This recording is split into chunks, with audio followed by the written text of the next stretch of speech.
the launch of our NDIS report. I think it needs to come back this way or we're going to probably split our screen. No? Anyway. So we're starting off after lunch with a panel of consumers to give their perspective of their experience with the NDIS. We're very lucky today to have Teri Warner and Jenny Adams with us, both of whom have their own personal expertise of experience with the NDIS, but also a lot of professional expertise in terms of the work that they do with the ACT Mental Health Consumer Network and in other aspects of their lives. I'd also like to pass on apologies from Bianca Rossetti, who was going to be here today as well, but unfortunately is unable to. So I'd like to welcome Jenny and Teri, who are both going to talk for about 8 minutes each, and then we'll open up the floor for a conversation. Thank you.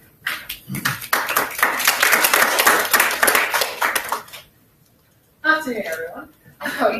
Thank you, Wilf, for introducing me, because one of the things that I invariably fail to do when I'm delivering a presentation at a conference of the network is introduce myself, so at least you have my name and that I'm supposed to be here and I haven't just snuck in through the back door and standing here checking it out. But I actually really struggled with what to say today. It's funny because on the topic of the NDIS, I have a lot to say, and those of you who've seen me speak before will know that. I actually thought about reusing a previous presentation, but most of the times when I get up and speak about the consumer experience of the NDIS, it's actually to groups mostly made of people who are new to or haven't yet had to deal with the NDIS. So I was actually in Queensland recently, where they really only have Ipswich that's rolled into the scheme, and I was there as a conference participant, and there was an advocate who was standing up there and talking about the NDIS experience and how actually the planning stage is so much easier than the access request stage, and I actually had to stop her and say, no, that's actually not the experience that we've had as consumers, that's not how it works. And she said, oh, where are you from? And I said, the ACT, and she said, I am so sorry. I'm not sure if it was because it was Queensland and Canada was very cold, or it was because of our experience with the NDIS, but I'd like to think it was a little bit of both. Okay, so one of the reasons why this is a bit of a struggle for me is because actually most of the people in this room have been dealing with the NDIS for longer than I have. To give you a bit of a time frame in context, I was the chair of the Your Voice, Your Choice peer-led working group before I even considered accessing the NDIS myself. So that gives you an idea of roughly how long I've been in the scheme. And it was actually my experience with Your Voice, Your Choice that led me to start thinking, oh, maybe I should think about applying.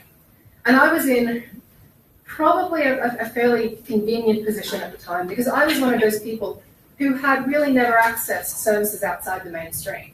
I can, in the 20 years of my experience as a consumer getting services through ACT Mental Health, count on the fingers of one hand the number of community-based programs and external supports that I've actually been involved in. So when I went through the access request process, I had nothing to lose by being found ineligible.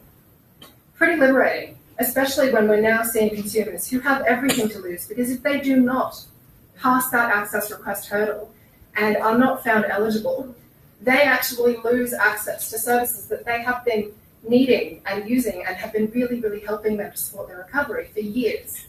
And that's really very devastating. So look, I'm in my second plan now.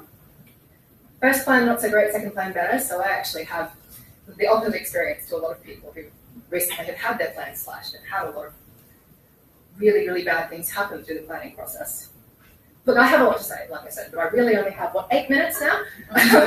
So I'm going to focus on one thing that makes the NDIS a problem for people with mental health conditions. There's one intractable thing that we're really going to struggle to overcome. And there's something a friend of mine said that I think, in a way, kind of sums it up. She said to me, Teri, my psychiatrist thinks the NDIS is disabling me. And look, in the early days of the rollout here in the ACT, people with mental health conditions really didn't understand what psychosocial disability was, whether they could possibly have it. There was a lot of not really knowing what it means, who qualifies as having psychosocial disability, And that caused a lot of problems with access in the early days. We have a better idea now. But really, people with psychosocial disability are a subset of people who experience a mental health condition. And the very existence of that subset is contested, as is any claim to belonging to it. To get support under the NDIS, as you would know, a person with a mental health condition has to first of all confront permanence and functional impairment, which are concepts that are contrary to the recovery narrative that underpins community-based supports, and also now to a large extent mainstream clinical services. If they get that far, if they can see the potential benefit of reframing their experience in terms that define them by their illness and its negative attributes, both of which have been demonstrated to lead to poor mental health outcomes. If you look into some of the literature about chronicity and illness identity when working with people with severe mental health conditions, overwhelmingly, it leads to poor outcomes. It leads to depression and anxiety. So it's really been shown that forcing people to confront those ideas of permanence and functional impairment are, at least in the short term, really quite detrimental. The thing is that even if they get that far and they go, okay, I'm willing to think about myself as a person with permanent functional impairment, they still have to wait for someone else to validate it. So it's not just, I agree that I'm a person with a psychosocial disability who will need supports for the rest of my life, but a government agency has to agree with me. Look, this isn't actually new to us as mental health consumers. It's quite similar to the process we go through when we try to access a mental health crisis service and are told that we're not severe enough. Worse, that the fact we're seeking help demonstrates that we don't need it. In an NDIS context, you can be told that you didn't prove permanence, or that you didn't demonstrate functional impairment, or that both are actually irrelevant because your condition qualifies as medical. After finally convincing yourself you might be eligible and confronting what that means for who you are and how you live your life, you can be told you're wrong, often on a technicality. And look, I have days when I am absolutely convinced I was found eligible for the NDIS on a technicality.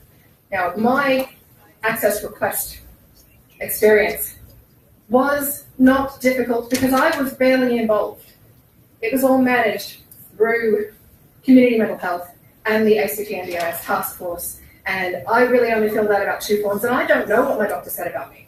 So I don't actually know why I'm in the NDIS. I have a vague idea. I think it has something to do with some structural abnormalities in my brain and 20 years of experience as a person with severe persistent mental illness. But I don't definitively know what they think I have, which is super fun. And it makes it very hard to actually stand up and say, look, I'm a person with a psychosocial disability who is eligible for supports under the NDIS, because I can test it within myself all the time, especially when I come across people who were found ineligible, who to me manifestly should be eligible, should have the kind of supports that I'm getting. So it's quite difficult for me to stand here as an NDIS participant and go, look, why did I get through and you didn't? So actually, worse than that, to go back to what my friend said to me, there can actually be disagreement between the people in your life, including within your own treatment team, about whether or not you personally qualify for the NDIS, or whether or not the mental health conditions can constitute disability at all. Sometime into my first plan, I had a really frustrating conversation with a psychologist. As I said to her, I was having a lot of trouble coming to terms with the fact that there are some things I will always need help with, in a tone that made it very clear that she disagreed. She asked me what made me think that. Now, I've reached a point in my life where if someone asks me an unhelpful question, I give them an unhelpful answer. So I said to her, you know what makes me think that? The NDIS Act. And technically, there are 2 pieces of common legislation on which I found to be permanently functionally impaired. So, I'm totally valid. I'm allowed to be a person with disability according to Commonwealth legislation. Hooray. Look, in one sense, the NDIS is disabling in that it forces you to at least nominally adopt the term disability as a way of describing your experience. That wasn't what my friend psychiatrist meant, though, and it wasn't what my psychologist was implying. This is what I mean when I say the existence of psychosocial disability is contested. The NDIS seems to be trying to address the point where mental health conditions and disability intersect, but nobody seems to be able to agree on where that point is. That's not helped by the fact that there are ways of maximising your chances of being found eligible and getting a good plan that have more to do with being or having a good advocate than with what you might actually need. What I mean by that is that people are getting inadequate plans that don't meet their support needs, or are being found completely ineligible because they don't know how to express their needs in ways that the system understands. My second plan, like I said, was way better than my first, and it's not because my support needs changed. It's that I had an advocate and more evidence to back up what I was asking for, and a few totally humiliating and soul-destroying support letters that really highlighted how my functional impairments make it hard for me to meet my goals. I read one of them again last night. I actually seriously thought about bringing it in, reading it to you, and just saying this. This is the problem with the NDIS and mental health consumers. But I've got to tell you that my flair for the dramatic, while it extends to self-deprecation, does not extend to total public debasement, so I'm not going to do that. And that there is no self-care activity or distraction technique or conversation with a support person that I can have that can combat the self-loathing that reading those support letters can generate. It really is that confronting and that devastating to look at yourself in terms of functional impairment, in terms of all the things about you that are fundamental to who you are, that are going to prevent you from reaching your goals. Fundamentally problematic. And people with a mental health condition who want NDIS supports have to run through that gauntlet. Not once, but annually. I've actually got a 2-year plan because my last planning experience was so difficult that my support provider managed to argue for a 2-year plan so I wouldn't have to go through it again in 12 months. The point that I'm trying to make is that the inclusion of mental health conditions in the NDIS is still being contested.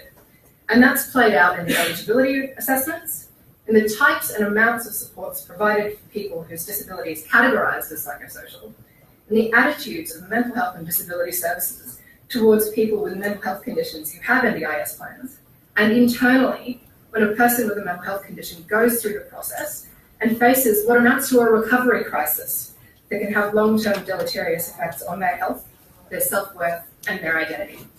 Thank you.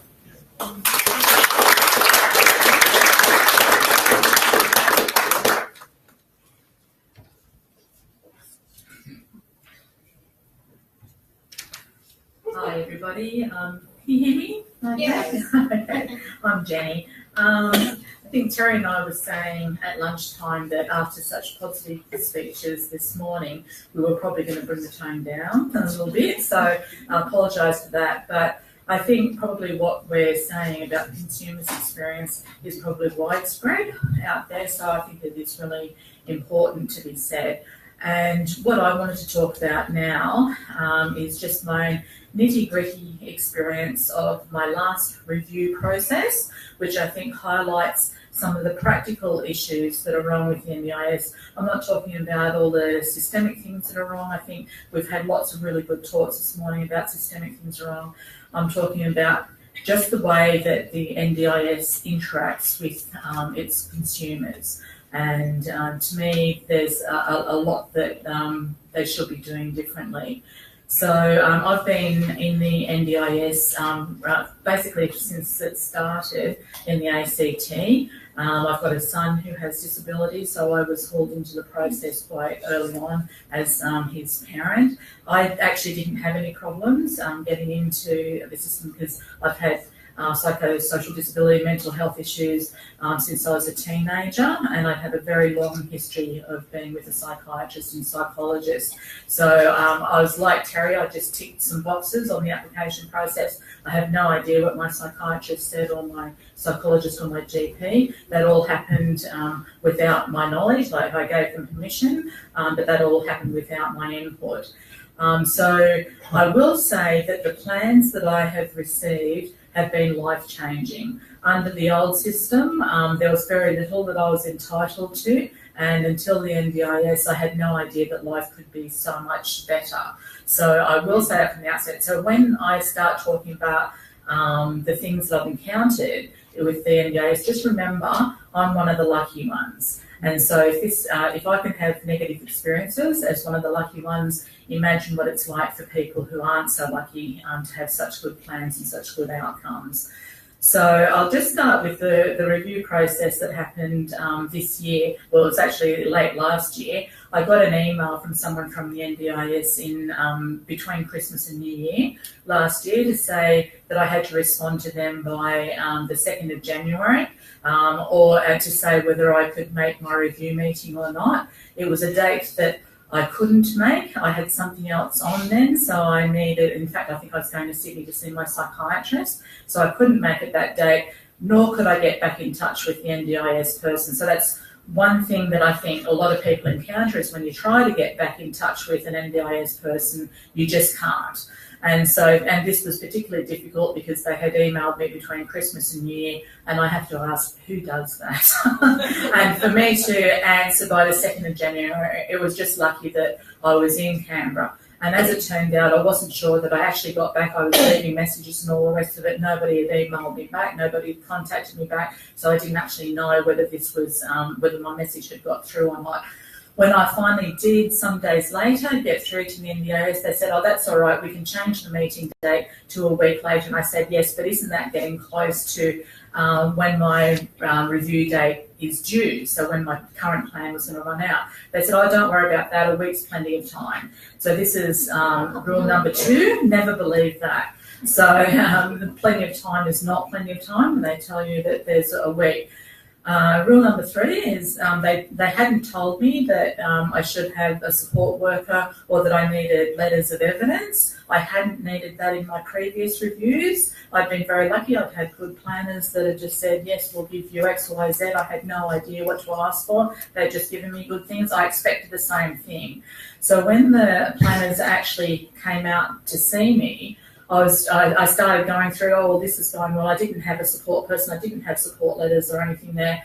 And the NDIS woman, there was 2 of them that came out, but the woman started I started saying about how valuable it was that I was able to see my psychologist, because I was able to see him more regularly under the NDIS than I'd been able to under the previous system. And she said, well, I'll stop you right there because we're not funding psychology anymore.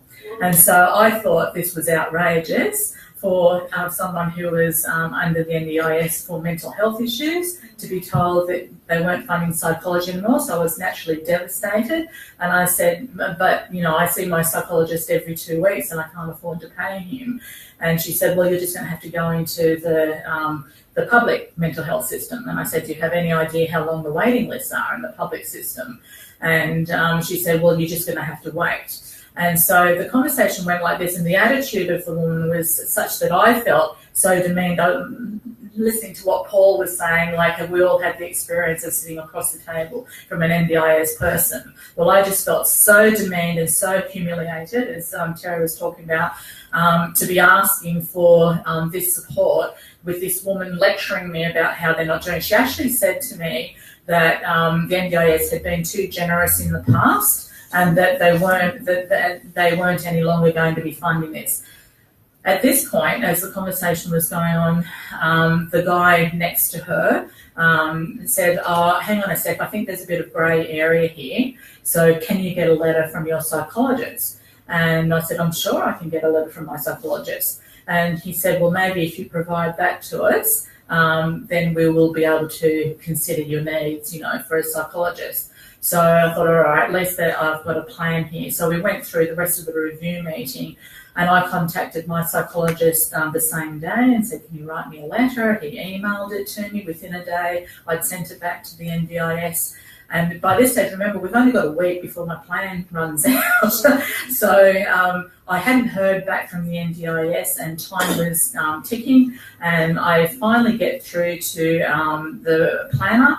And she says to me, oh, no, we couldn't approve your psychology because your psychologist didn't provide the right information. So I said, well, why didn't you tell me what information you wanted before you wrote it? I'm sure he could have complied. Oh, well, we need X, Y, Z. So I'm getting there. But anyway, that's another issue. Is they don't tell you what they need before you need it. So you're sent in the runaround for this information that could end up, the psychologist is just trying to throw a target into thin air. He doesn't know what they're wanting. So, but the other thing that's more concerning is the person who is assessing that within NDIS does not have the qualifications to do so. They're not psychologists, they're not psychiatrists, they're just an admin person sitting there trying to assess this. By this stage, I was having real issues with this woman, and I'd been talking to her supervisor and so on, and I said, I don't want to deal with this woman anymore. I've had it with her attitude and so on. I think she needs some real training with mental health people. I actually suggested to the woman that she needed training in dealing with mental health people, and she said to me, I have had enough training in mental health people. I know everything that there is to know. And so she there was nothing I could tell her to improve herself. So that's another issue, is that they're not self-reflecting about what they do and don't need. And in the end, I ended up having to send an email, CCing my psychologist in, and getting him just to rubber stamp what I had said, and I had addressed what the lady had asked for. And this is just a small snippet of my experience. And like I said, I actually came out of it. That's right. That was the other thing that I did, was I asked for a different worker, a different planner, because I had issues with this woman. They did not give me one. So even when I said that, that I was feeling distressed and, it was affecting me psychologically and all the rest of it, they still did not change the planner. I don't know any other government organisation that would not change a staff member if you had real issues with them. I know even Housing and Centrelink and so on do. NDIS didn't. The other thing, just to put the nail in the head, was the plan did come in late, and I had seen my psychologist in the gap period. I had rung the NDIS to say, what am I going to do about this bill? It's in the gap period. They said, oh no, it'll be covered. When I finally got the plan through and had the new thing on the system, tried to put it through, and there's no way that it went through. So if you have a gap in the system, don't trust that the NDIS will cover your bills. So yeah, and that's a good experience. Thank you.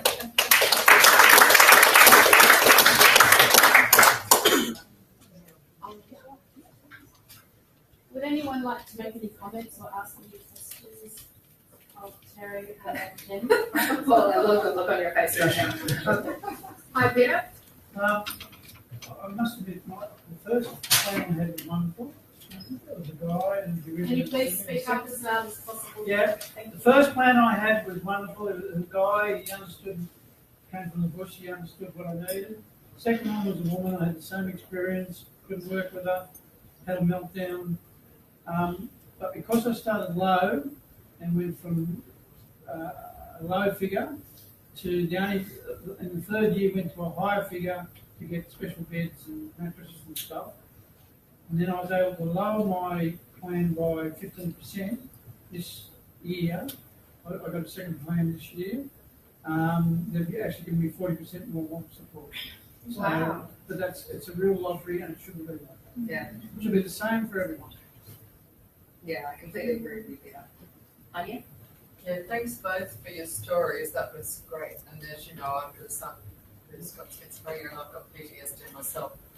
So I've been through the plan process. But what I heard from you, Teri, was really interestingly, I wanted to ask you how you felt about getting a plan when other people who've got the same sorts of levels of challenge aren't getting plans. How does it make you feel that they're not getting the inequities? I suppose I'm really sort of clear about how it makes you feel. Angry, yes. Yes, angry is definitely a word for it.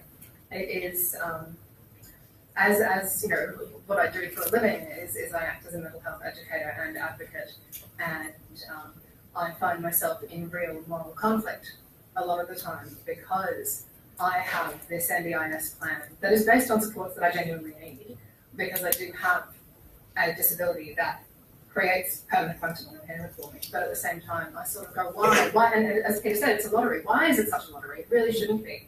And I know people who, by virtue of physical disability, should be eligible and haven't been able to get through. And a lot of it is to do with the systems and structures that underpin access and planning. It's not because, and also it's to do with problems of, and I could go on for ages and ages about how we're not measuring functional adequacy so much as we're measuring moral adequacy in a lot of ways, and it's very problematic. And especially when it comes to mental health consumers, there is this idea that, well, you really should be able to do that. So we're not going to give you support to do that because what you have in place from a mainstream medical model perspective should get you to a point where you should be able to do the things that we've decided you should be able to do because what you have is a mental health condition and that's not really a disability. And the narrative goes like that. And that narrative is entrenched. And it's very difficult to combat, and we have a really, really long road in terms of advocacy for demonstrating that mental health conditions are legitimate things that actually exist that result in functional impairment for a lot of people. So it is, it is a struggle, and it does make me angry. And I'm not usually a very angry person. I've got increasingly angrier as I've got older and as I've become more aware of the way that these systems and structures work. Mine's more of a comment. Just wanted to say both of you nailed it on the head. Another thing I found was interesting about the psychologists is we've had people that have been rejected NDIS because they've been told just to go to their GP and get 10 sessions when, as we know, 10 sessions isn't always enough. And then if you get rejected from there and you have to go to an NDIS appeal, it's months of case conferences. The NDIS brings in barristers and everyone's arguing whether you're eligible or not. So I can imagine from your experience and other consumers, it would be quite demoralising and traumatising. Yeah, actually when Jenny went through her plan review, she came to the office the next day and told us they don't fund psychology anymore. And I said, that's changed in the last 4 weeks because I have funding in my plan to see a psychologist. And it is about that grey area. It's about I can demonstrate that I require behavioural support or interventions related to functional impairment, where the best person to provide me with the support that I need in that area just happens to be an MCLIN psych, as opposed to an OT or a speech or one of those things. So you make the argument and then say, look, the only person who really can do this is a psychologist. Not actually after psychology, not after therapy. It's not CBT.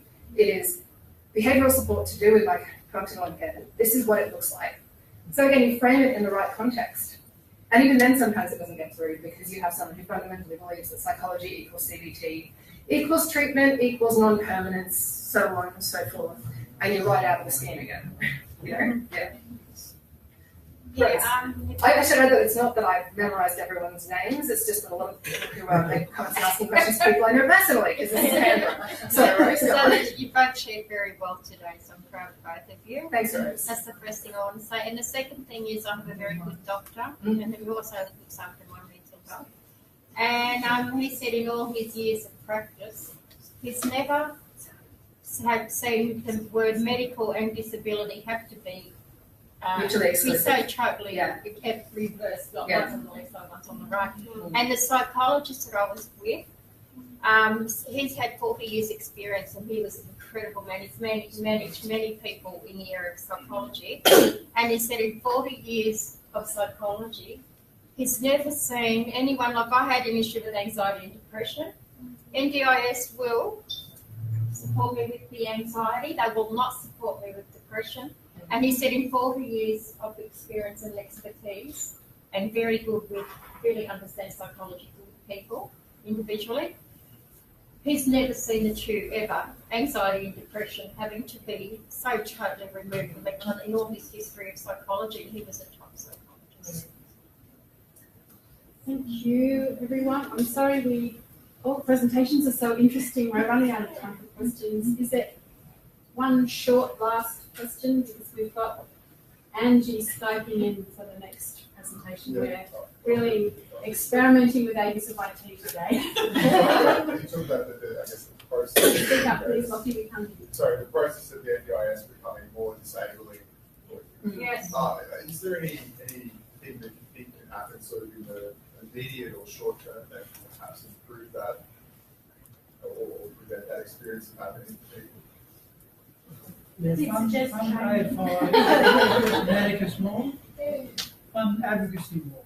That's the Yeah. sort of thing we're- I mean, I think it's a wonderful thing, but it's probably also a fairly long Yeah. game. I think one of the problems is exactly, sorry, what you were saying this morning. Was about the fact that they're not self-reflecting, like they're not getting this feedback. I was talking to someone at lunchtime that's saying that their surveys that came out, I did it twice as I'm a carer as well as a participant, and it was all phrased in terms that were self-affirming for the NDIS, and then they had one sort of, broad question again, is there anything else you'd like to add? In which case I had a grade, because there was a lot that I wanted to add. But they just don't seem to be looking inwards and actually understanding the depth of the problem. So the problem is endemic through the whole organisation, and they're just not recognising that. And I think until they recognise that from the top down, they're not going to improve. Okay, well, thank you very much.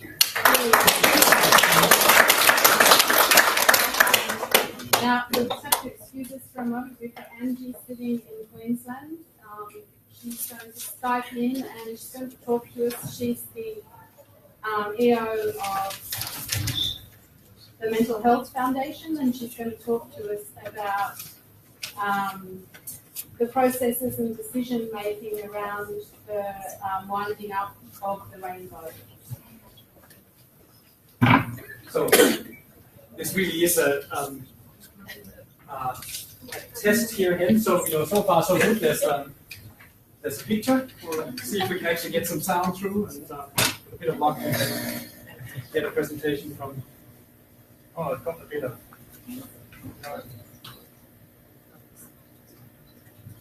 Yeah, can give it a try and see.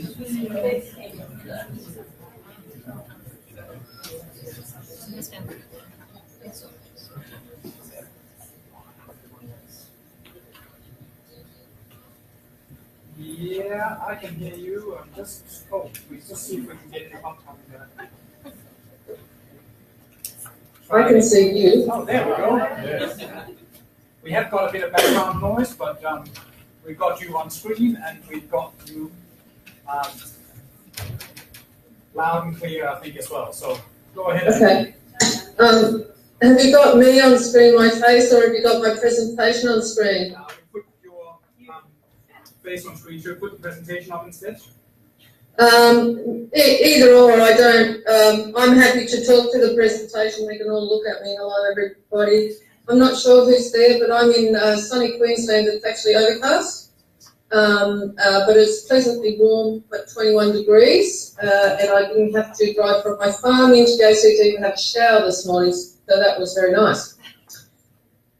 Thanks everyone for coming. Thanks people. Hello people. Thanks everyone for coming to hear about the rainbow journey.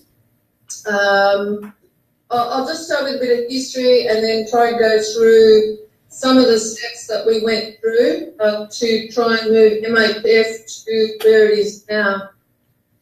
The journey for the rainbow itself started in the early noughties, and service for the rainbow was started in 2002 at the Watson site. And I'm very pleased to have heard Lockie in the audience because he was quite intimate with this particular program and put a lot of energy and effort into supporting people. What was the Rainbow? It was a psychosocial rehabilitation service that was a safe place for people who didn't have to explain themselves. It's a safe place where they could develop skills and decrease their isolation. How did they achieve those things? Well, look, it was a drop-in centre. They could have a family, they could have a conversation, play, dance, learn new skills, access other services, branch out to other parts of life in reframe work. So what was its target group? There were over 100 members, and there were between 20 and 50 people a day attending the circus. The budget was around 450,000, and about a third of that went to the venue because it cost quite a bit out there. There were 3 staff on site while it was open. There was plenty of infrastructure, chairs, computers, musical instruments, records, like a whole stack of infrastructure. And they put on a whole lot of activities for events like cooking, social events, games. Pool was very popular. Outings, play, art, craft, watching music, so, and I'm sure the list goes on and on. I think it was in a way that they felt comfortable. The journey of the rainbow started to deviate when the NDI legislation was proclaimed and the bilateral agreements were negotiated across Australia. Originally, because it was a clinical service, it wasn't meant to go into the NDIS because it was a psychosocial rehabilitation service under a clinical banner. However, in the ACT, the bilateral agreement between the ACT and the federal government stated that all of the psychosocial services would be transitioned into the NDIS. And that included the psychosocial rehabilitation, but other programs like HASI, HARRY, that did have a very large clinical component, as well as the social determinant focus. So the psychosocial rehabilitation support service and other clinical services being provided in partnership with community sector were to have their funding transition. So where did this leave the rainbow and the people that served? Well, I can say it was a pretty massive change, and the whole period, every aspect you could think of affected the rainbow. I'm just going to list some questions that we asked ourselves at the time because there was so much impact of the change of transitioning into the NDIS. And the questions were around things like, how was MHCC to prepare for an unknown future? How do you support people when unknown change? How do you support people who are in denial that the farming is changing? How do you co-design with the people you serve with the decreasing resources that are provided?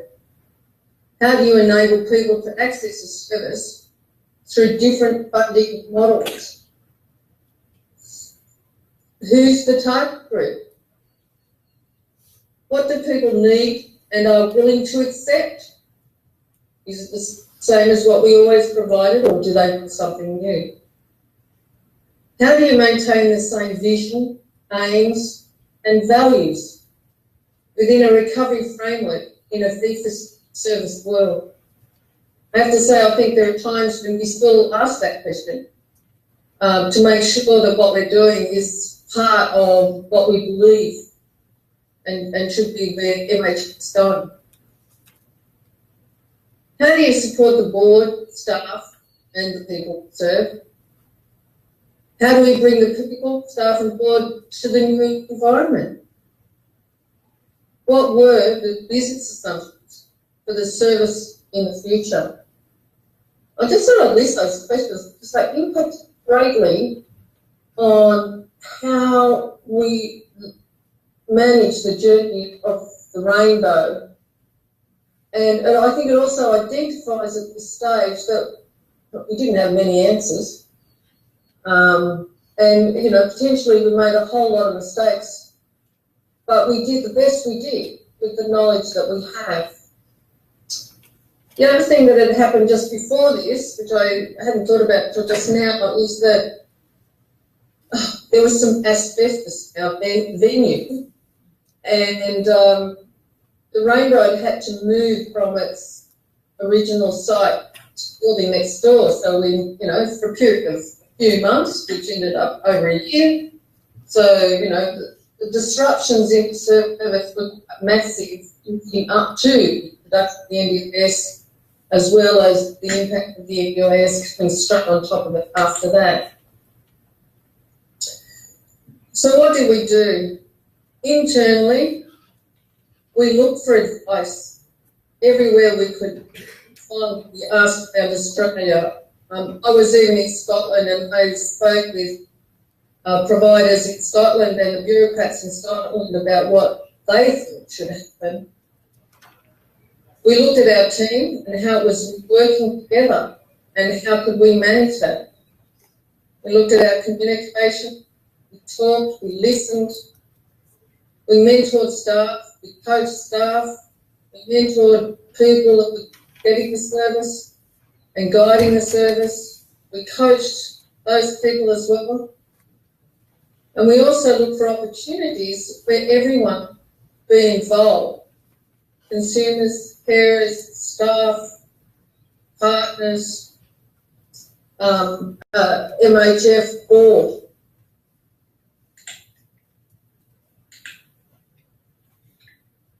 How did we look at the journey when we was looking outside of MHF? Interestingly enough, when I thought about this, we actually followed very similar avenues. So, we sought advice, we communicated, we talked, we listened, we tried to provide opportunities, we mentored and coached. We also lobbied hard for the Rainbow to see whether the government would review its decision. But it didn't, because the bilateral agreement had already been signed off. So there was no going back. The ACT government did try and take the opportunity to support the people within the Rainbow service. And they did this in many ways, and they did this across the ACT as well. So they set up a task force to facilitate and monitor change and see how it could facilitate the change. It provided individual grants to support people with lived experience so that they practice making decisions through a supported decision-making process, which actually enabled the decision-making process to be more formalised. It looked at business strength, of which MHF we did apply for and we were successful, so we used this to reset our vision and where we were going. And this focused on all of our services, but certainly on the Rainbow. And then they helped us by transitioning the funding over 2 years. Their time frames were quite clear and we knew exactly what was going on there. However, when we look at how the federal government was doing it through the NDIA, the impression that I think most organisations in the sector felt that they were being self-indulgent and they were more worried about growth sustainability rather than the consumers being at the centre of business. I have to say this is far from the truth. I think there was more concern about what was going to happen to the people and how we're going to decrease the trauma associated with the major change within the sector. So I think that was an assumption that wasn't quite right by the federal government. And I do have to say, in the whole process with the Rainbow, the federal government didn't have an idea about how to run a business, and still doesn't, to be honest. It doesn't change the point that MHF needed to change, and so did the Rainbow, because the boundaries had changed. The reason for being hadn't changed, but how that reason was going to be catered for had changed.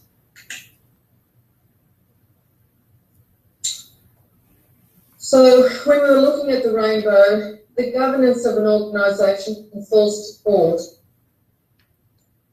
And certainly I can say that the MHF board was asking all the right questions about the sustainability of the Rainbow. What is the market? How many people were coming? What do they want? What activities are going to do? What is the revenue? And when are the bids going to be transitioned into the new funding? Let's hold that point, because it's one of the key points about it, is that when have they got transitioned? How, from my point of view as EO, how could you answer when the market was unknown and the time frame was not defined in the new funding model? How do you budget in this environment? It was a pretty interesting exercise, and we certainly had plenty of discussions around the table in the leadership team and board, trying to work out how we would manage the transition so that the people we served still had their needs met. There was the staff. Staff are values. What does the new environment mean? They ask themselves questions. Do I stay? Do I go?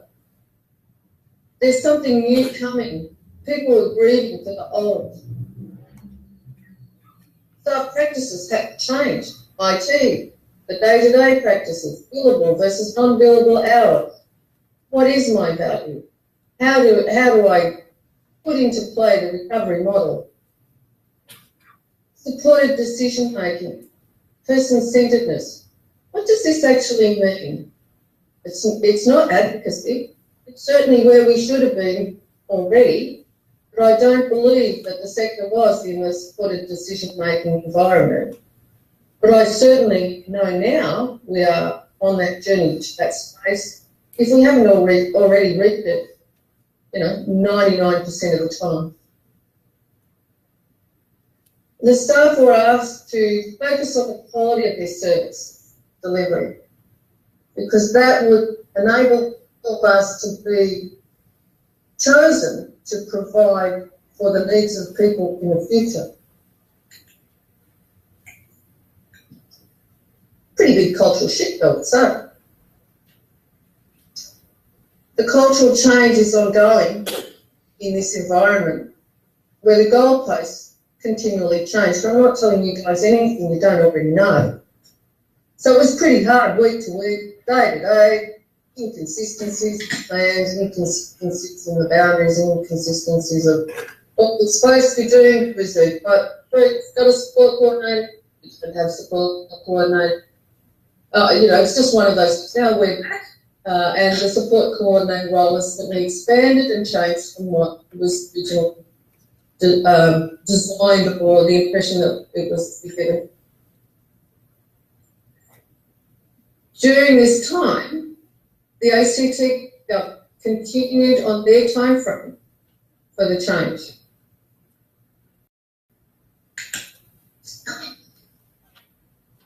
So, continuing the process for managing the change to Rainbow. What was known was block funding was going, consumers and carers didn't want the change necessarily, or they were scared of the change. They didn't know how it was going to happen. MHF had to decrease expenditure while maintaining the service, and then supporting people into a new funding model. People at all levels were at different stages in denial of the impact of the change of the new funding model. So we knew that. Again, what we didn't know was about how to budget in an unknown market at low unit price software. What was the market share? How many people would transition? We may have had 100 people, but did they all transition? What would people want in their new funding model? What would we provide, and how would we get? To try and meet some of the unknowns and share some of the knowns. The Rainbow already had a consumer care engagement strategy. The formal one was through the Rainbow Advisory Committee. It met regularly. We're involved in the decision-making process for the Rainbow. provided information to the strategic and operational direction of the Rainbow and the MHF through that formal process. Minutes and news were distributed to members and partner organisations. Rainbow member meetings were also held to keep other members informed and gain their input so that whatever we had to do, people had the same knowledge that we had at the same time. It was difficult going to these meetings because the people that were involved weren't really liking what we were doing, but we were trying to support them into the new paradigm.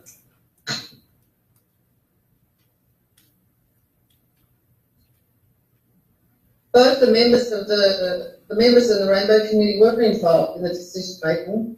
They looked at what was important to them. They wanted a safe place to meet, play, socialise and access to the services. They knew we had decreased costs, so they looked for new venues, considered transport and other facilities that they might like to have. So that's when we made the move from Watts to Chifley. It never quite worked in Chifley because there was such massive pain. Remembering that, the Rainbow had been together in one space, then it had to move from H block to G block, back to H block. Oh, now we have to move to Chifley. At the same time, we had to look at increasing revenue. And how was the Rainbow going to do that?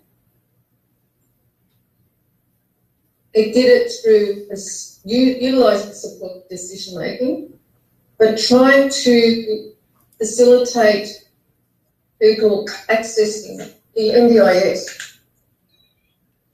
This was really hard for staff because they were going through their own paradigm shifts, reviewing their values and how did that fit with MHF values and what were the values of the NDIS as they shifted their paradigm to the new funding models.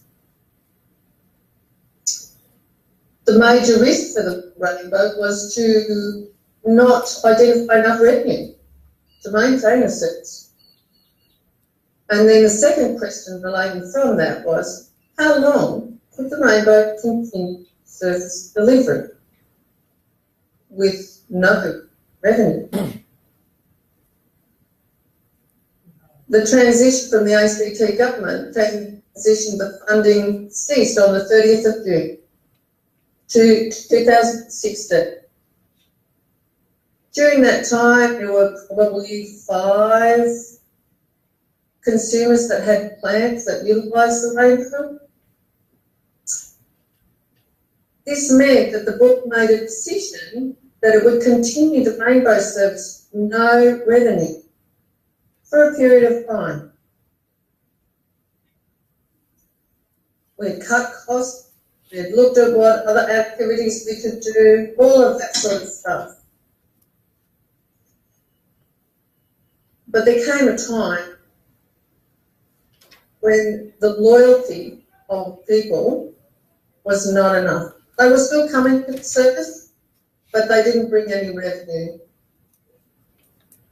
And the Rainbow was used for people to access the NDIS funding.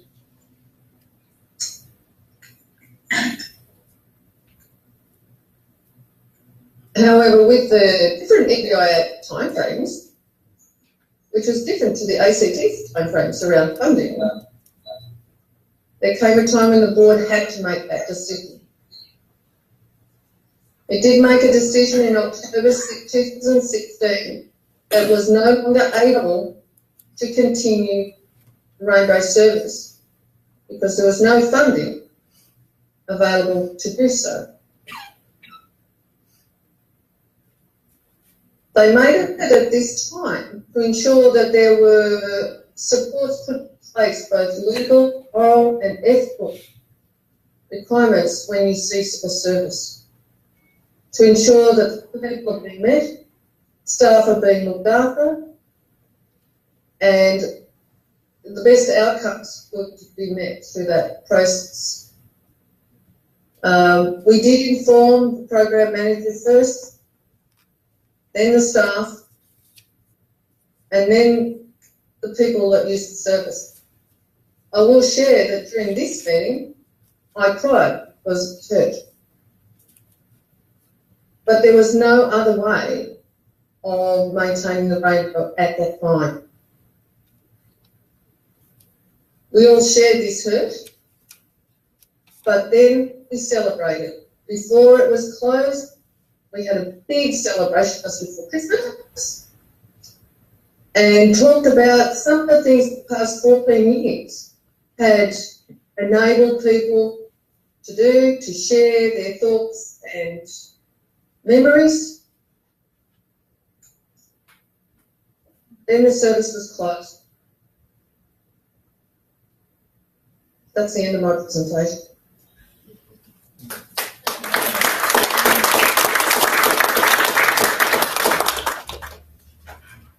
I'm ready for questions. Can you hear us, Angie? Yes, I can hear you, Lee. Thank you. We're right on time, so maybe just one or two short questions if anyone has them, please. Comments? I have a question. Yes? I just wonder why there wasn't some effort to actually partner with the consumer network. Did you For hear the that, Angie? network to take it on as expanded work or under the umbrella of the ACT Mental Health Consumer Network, since it was actually Okay. a project of the consumer network back in 2000. Thank you, Anya. And I know that the caucus did ask me that question when I went to speak with them about it. I was really being run with the people at the Roundup at the time, and I did apologise to the caucus at the time that I didn't go to the consumer network. We did lobby in other areas and other domains, and would it have made a difference to the outcome? I don't think so, Tanya, but it's a very good point. And as I said, we may have made some mistakes, and maybe that's one of them. Change the outcome, I'm not really sure. I can't answer the question, but thanks. Any other comments or questions? Okay, well, thanks, Angie. We really appreciate the effort you've made to be part of this today. It's been very valuable. Yeah. Was this clear for you guys? Yes. Worked very well, actually. Oh, great thought then, Lee. Thanks for the thought. Thank you. Okay. Bye.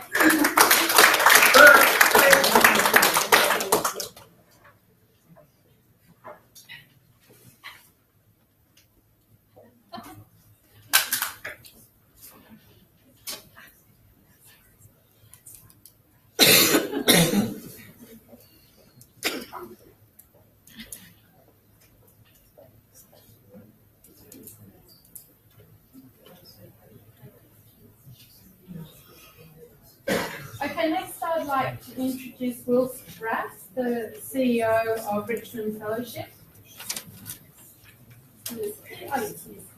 Amanda up as well. I am Amanda today. They've kindly, this is very good, we've got a terrible OHS mess here. They're going to talk about, as you all know, Richmond undertook a fairly massive restructuring of their service and business model. So they've agreed to share some of that process and learnings with us today. Thank you. Thanks, Lee. And thanks, Simon, also for doing the organising for this. Yeah, it's fantastic. Did everyone see four quarters? Q&A last night? Yes. People saw Q&A. Quite enlightening, wasn't it? It was, but there was very little mention of psychosocial disability. That's Yes. right. Near the end, there was a little bit. I'm not sure they understand it. And the previous two presenters did such a wonderful job. We came in a little bit late, unfortunately. But look, and Angie, you know, who it brings tears to your eyes to hear Angie's story, doesn't it? Angie's done such a wonderful job over the years. and finally everything comes to naught. And it's a real shame. But I remember the day when Katie Gallagher, myself and Judy Bentley, who's over here somewhere, and a couple of others, we used to sit on Katie's advisory council for a number of years, I think 7 years. And when Katie put her hand up for Richmond, for ACT to be a trial site, my heart sank. I thought, that's it, we're in for trouble. So it's been a difficult journey for us. We've been around 40 years in Canberra, offering service in that psychosocial disability arena. And to then be confronted with the possibility of having no funding from the ACT government was a difficult proposition for us, as it was for Angie and as it's no doubt been for other agencies in this room.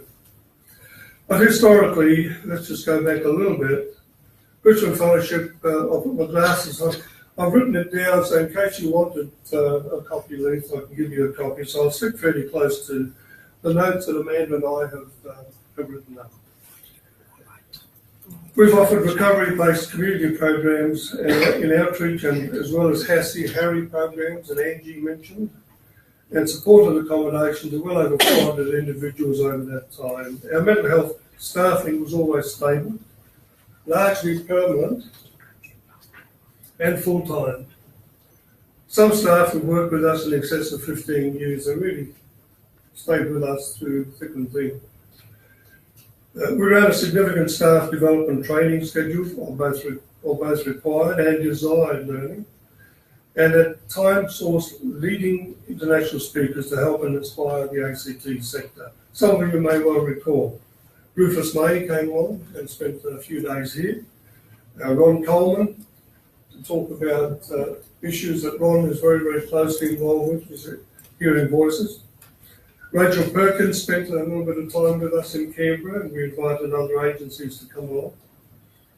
It was in those halcyon days that participants and support staff had a broad scope to be creative in their recovery journey. We would say, I walk alongside and with you through your journey, sometimes uphill and down dale. But we were there for them, for their support, for the time that they were in need.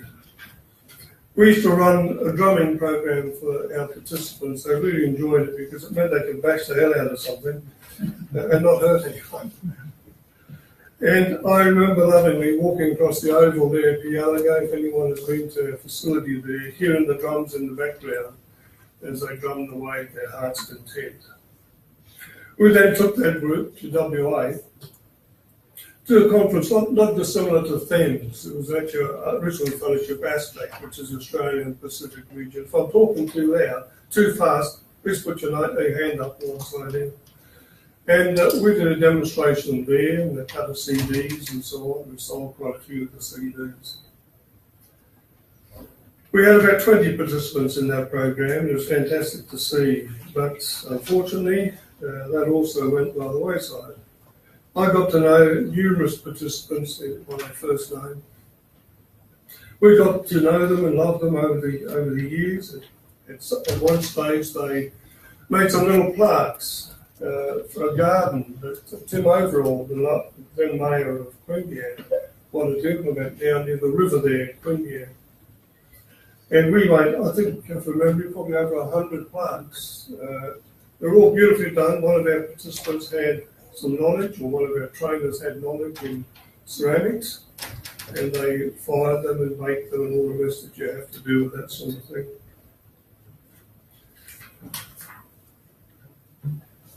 In anticipation of NDIS trial in the ACT, I must say we were fortunate that the ACT government provided a number of opportunities for the disability sector to prepare for it, to their credit. IRF made the most, the utmost use of NDIS task force opportunities, with successfully gaining grants to prepare our organisation for NDIS. We felt good about this at the time and were generally optimistic. However, we did have an ongoing concern about the disparity of $45 per hour for individual support under NDIS for outreach support. Most of our work thus far has been outreach support. It's impossible to pay a staff member that's qualified, has the necessary certificate in counselling and support at $33 an hour and expect to only get $45 an hour. Do the maths, it's not hard. By the time you take on all the add-on costs, it gets to about $60 or $70 an hour. In fact, we were assessed by RSM, Bird Cameron, and one other agency I can't remember, as to what our hourly rate was, and it came out at about $68, $70 an hour. To be paid $45 an hour was pointless running such a program. We could see the organisation going straight out of the back door and not able to survive. Reluctantly, we gave notice to the ACT government on our Harry Hassey programs and Live Your Life programs, which through no fault of theirs, they had to have a sliding contract going down to zero over a 12-month period. But you can't just go down to zero with your staffing either. At some point, you get to a stage where you can't afford to pay the staff. So we called a spade a spade. It was difficult for Amanda and I to look at how we actually resolve that, other than going back to the government and saying, as the government that is, saying it's not sustainable, and to hand it back to them and they then offshed those clients to other agencies in Canberra, which is very good of them because we are very client focused, but you have to have money to pay staff to be client focused. We had about 50 clients in that area, and it finally, hopefully, worked out reasonably well for the clients. There was an enormous amount of work required to prepare participants, not just ourselves, but participants, in the NDIS application forms that they had to put in. As any of you who've done that, you'll know how much work is required for that. And to support them in a concept of transition from block funding to this new environment of NDIS funding. And then to wait for a funded plan to come through. It very quickly became evident upon receiving the NDIS plan that neither funding nor line items reflected the real needs of our people. Because mental illness challenges cannot be easily transferred into a traditional disability context, our participants were receiving at times very little NDIS support, which was difficult to negotiate with the absence of skilled and experienced staff across the sector. We had determined that the only other viable option under the new NDIS funding model was to develop a supported residential care program, 24/7. And if you look at the costings on 24/7, you can get by. There's not a lot of fat in it, but I see some heads nodding. You can get by, and you can survive. We determined that the only viable option, as I said, was in that area, and we decided to pursue it. And if you like, wind down and finish our individual support programs that we'd actually operated since 1988. In fact, it started in 1986.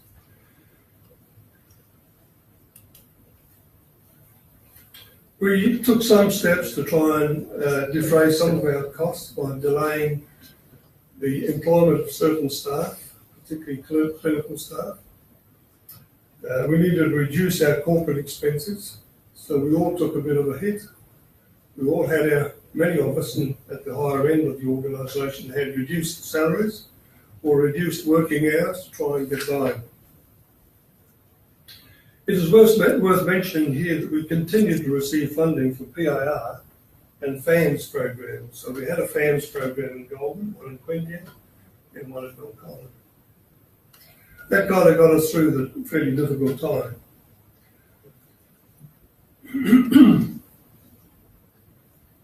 Effectively, this saw very little change to the staffing for this program within RF. Similarly, New South Wales was not immediately impacted, as rollout of NDIS was not due to commence till mid-2017.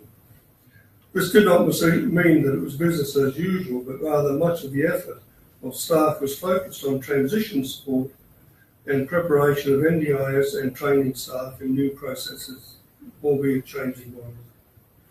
Our ACT FAMS team, then we had 6 staff there, supporting around 55 clients, grappled with the changing environment. But over the trial, transitioned all but 6 participants successfully into NDIS. So there is an avenue there for FAMS clients to transition up into NDIS. And that was the concept that the ACT government held true to in their contracting.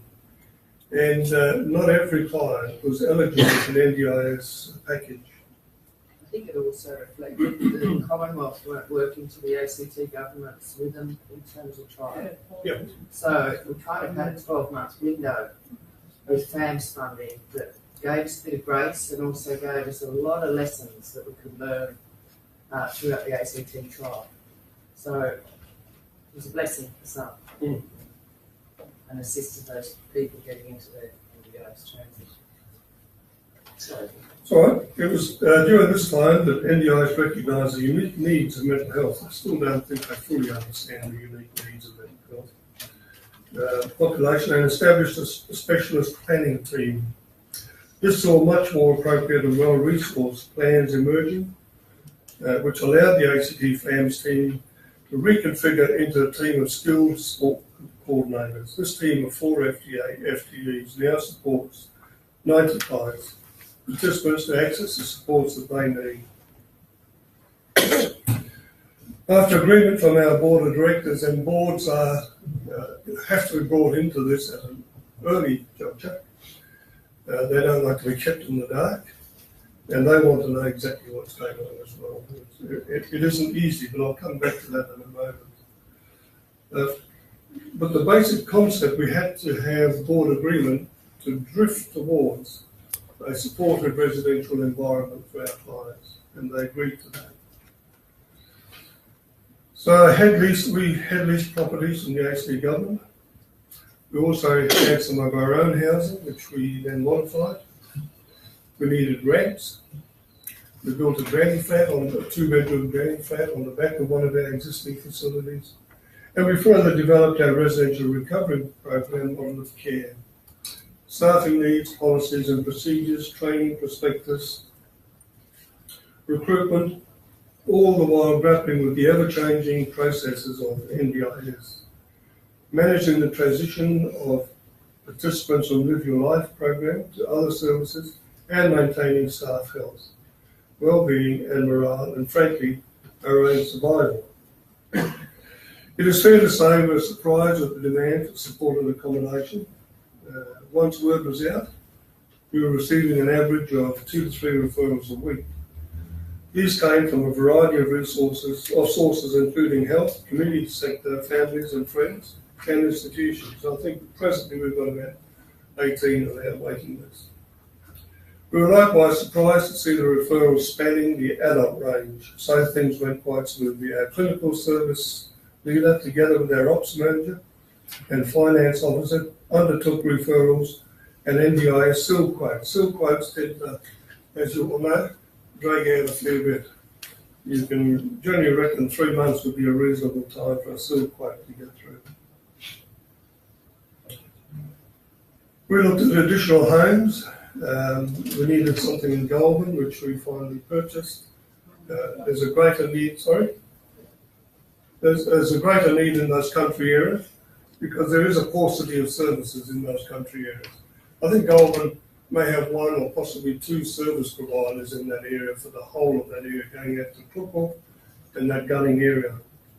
I live out in that area, so I do know. Our residential recovery program currently employs about 80 full-time, part-time and casuals. Ensuring that training and induction processes are adhered to was fundamental in forming well-functioning teams, each with its own coordinator. We then had to be were faced with accreditation under the CRIP process. And it was so important that agencies be registered and do conform to the national mental health standards. So QIP, which is normally considered the organisation that does that, they came in and did that over a couple of times, but the most recent one, which was just a couple of months back, over about a week it took them to do that, because they interviewed not only the clients, staff, but board members. It's so important that they get it from all directions. And they finally gave us a very big tick in virtually all the areas. And the purpose, of course, of that kind of review is to ensure that things don't fall through the cracks, but you do pick up on the areas that they can identify, and that's exactly what we do. That requires that all systems and policies, management and so on be in place. We have good IT practice in place as well, quite apart from best practice in terms of the actual service provided in the houses. We recruited an additional 1.6 FTE clinical staff to undertake behaviour support planning and one-to-one support with residents. Peer support workers get a one-to-one, mentoring and school development. We're about to open a new home in Canberra, and thanks to a recent initiative, Community Housing Corporation has been set up in the ACT, and they have some federal funding, and ACT government funding, thankfully. They purchase houses that are fit for purpose for a particular purpose. They'll have group homes, supported accommodation homes, and individual units for that kind of a model as well. Just talking now briefly about the boards. Boards are so important. Obviously, we have to have them from an Incorporated Associations Act basis. But maintaining a close communication with board members is absolutely fundamental to any agencies here that are going down this track. Ensuring that the fiduciary responsibilities that board members have are never compromised, and for them to be not be overly reactive in the new competitive environment. When you have lawyers on your board, which I certainly do, they tend to question everything, and quite correctly. But it means that sometimes you just can't tick every single box. You have to work around it and give time. But that requires a board that has the ability to hang in there and see how things go. And if necessary, pull plugs where it's required. Maintaining good risk management practice in the new funding environment has proven to be a challenge for both board members and me as the CEO. We have numerous extraordinary board meetings being scheduled. And lastly, ensuring that the board has membership that is relevant to the new world. So board members that have been on boards for 8, 10, 15, 20 years. With all due respects, we need new board members in organisations like ours, perhaps younger ones where we can, to assist, but certainly ones with a little bit of understanding and experience in working in that field. I'll finish off really quickly here. Main challenges that we are confronted with, Amanda and I in particular, change management and culture change was the primary challenge that we had. By culture change, I mean trying to get staff to come away from the block funding mentality. Oh, we're going to get paid anyway in the next 2 to 3 months, and sure enough we do. Under this new environment, it's done retrospectively. It's 2-weekly, fortnightly, retrospective, after you've done the work. So then I implemented a system that each staff member needed to provide us with 6.2 hours per day that's billable. So you don't go through your 7.6 hours, including lunch, but 6.2 of that should be billable hours. And that wasn't an easy shift to get across to that. It took a little bit of time, but we managed it. Keeping in front of demand for beds and staffing to cater a 24/7 support has also been an issue for us, and Amanda has been obviously very closely involved in that. Ensuring that suitable houses were sourced, houses with ramps, shower rails, items that you take for granted sometimes, but absolutely essential. Renovate as required, ensuring that sufficient bank balances were in our funds to get us through. Constantly placating board members to ensure them that everything's fine. When you have a salary bill every fortnight going into fair sums of money, you have to make sure, obviously, that you've got it there. And commitment to that is to ensure that your portal, NDIS portal claims are correct and don't get thrown out sideways. Because you're dealing with a computerised system, so if there's garbage in, you've got garbage out. And you'll find that you'll end up 3, 4, 5, 6 months waiting for your money. We wait 2 days. We've got it down to being that quick.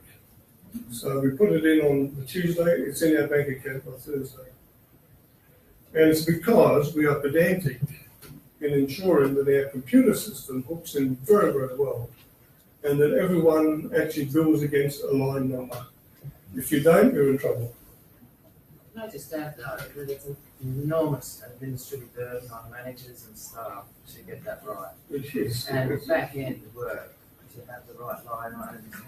I was just saying to somebody as I was coming in, the new price guide is actually going to make that even more complex because of the 2-to-1, 2-to-4 price lines for activities. So yeah, there's another. But if you do get it right, it's well worth the effort. It's just a big effort to get it right. And fortnightly effort. Thanks. Main challenges for NDIS, I'll start with. Additional well-trained staff, as came through last night on Q&A. They desperately need good staff that are well-trained. Review of the prices to be more realistic in the funding, enabling agencies to provide quality services in that individual support. The people who are missing out in Canberra, probably other areas as well, is that individual support. And until they, unfortunately, line up at Canberra Hospital, I don't think we'll see much change. So is that me another time? Right. Ensuring that every expenditure is documented against a line item and claimed accordingly. I now have weekly finance meetings with my CFA and board members to ensure that we're on track. Ensuring accuracy in billing NDIS, thus enabling those prompt payments to come through, is absolutely fundamental in an organisation going forward. Thankfully, we appear to have seen our way through this very difficult time of transition. Hopefully, NDIS will not alter the gateposts due to the massive demand placed on them. We are now, however, conscious that all our eggs are now in one basket. And that means an agency is wonderful. And the hope is that NDIS is not a train wreck waiting to happen, as was portrayed last night. Taking the community sector agencies with it will result in inability to continue support to those who are most needy in the community. Just a couple of acknowledgements whilst I'm finishing up. And that is Mick Sam. Many of you would have dealt with Mick Sam. In this process of transition, he was very, very supportive, as was the ACT government. Richard Bromhead, his boss, likewise. And Alice Tibbets at NDIS has also been very, very helpful to us. But thank you very much. Any questions at all? Amanda can answer the question. Thank you, people. You all have the answers we're going to be. All right. Thank you very much.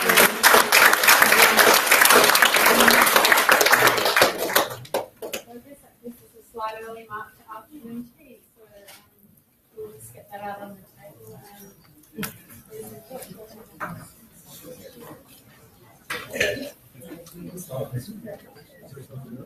And